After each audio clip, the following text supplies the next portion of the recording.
वो पेंगुइन जो अलिफॉर्ना चाहता था। पपे एक छोटा सा पेंगुइन था जो अंटार्कटिका की बर्फीली जमीन में रहता था। तमाम पेंगुइनों की तरह पपे भी एक बेहतरीन तैराक था। वो पानी में रॉकेट की तरह तैरता था और मछली पकड़ने के लिए गहरे गोते लगा सकता था। लेकिन पपे का एक ख्वाब था, आसमान में समुद्री परिंदों की तरह अलिफॉर्ना।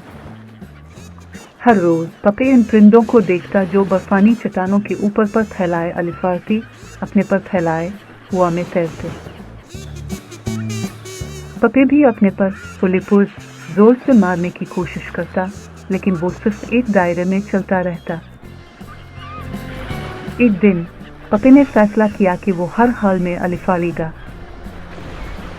वो बर्फ से ढकी पहाड़ी पर चढ़ा, अपने पर फैलाए और छलांग लगाए। लेकिन हुआ में अलिफारने के बजाय पपे नीचे लुढ़क गया और बर्फ के ढेर में जा गिरा। जैसे ही इसने बर्फ को झाड़ा, इसका दोस्त वुडल, एक अक्लमंद बूढ़ा पेंगुइन, हंसते हुए इसके पास आया। पपे, पेंगुइन परिंदों की तरह अलिफार नहीं सकते।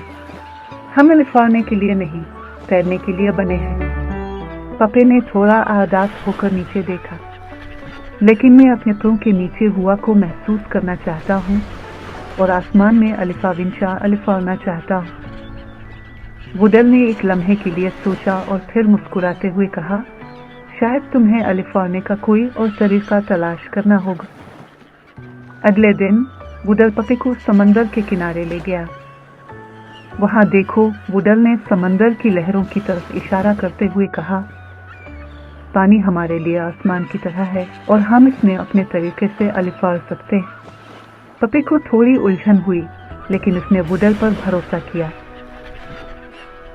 उसने गहरी सांस ली और पानी में गोता लगाया। अचानक सब कुछ मुख्तलिफ महसूस हुआ। पपे ने अपने फुलीपुस को हरकत दी और पानी में तैरने लगा, घूमते हुए, मारती हुए, बिल्कुल ऐसे जैसे परिंदे आसमान में अलिफारती। वो ऊपर, ऊपर और ऊपर तैरता गया और फिर पानी से निकलकर एक ऊंची छलांग लगाई। हवा इसके चेहरे से तेजी से गुजरने लगी। जब वो वापस पानी में आया, पपे को एहसास हुआ कि वुडल बिल्कुल सही था। शायद इसके पास आसमान में अलिफारने के लिए पर नहीं थे, लेकिन वो पानी में भी अलिफार सकता था। इस दिन के बाद पपे अंटार्कटिका का सबसे खुश पेंगुइन बन गया। वो तैरता और छलांगे लगाता, उल्टे सीधे करतब करता, बिल्कुल अपने खास तरीके से अलिफारने की तरह महसूस करता। सबक, कभी कभी अपने ख्वाबों तक पहुंचने के लिए आपको अपना तरीका तलाश करना होता है।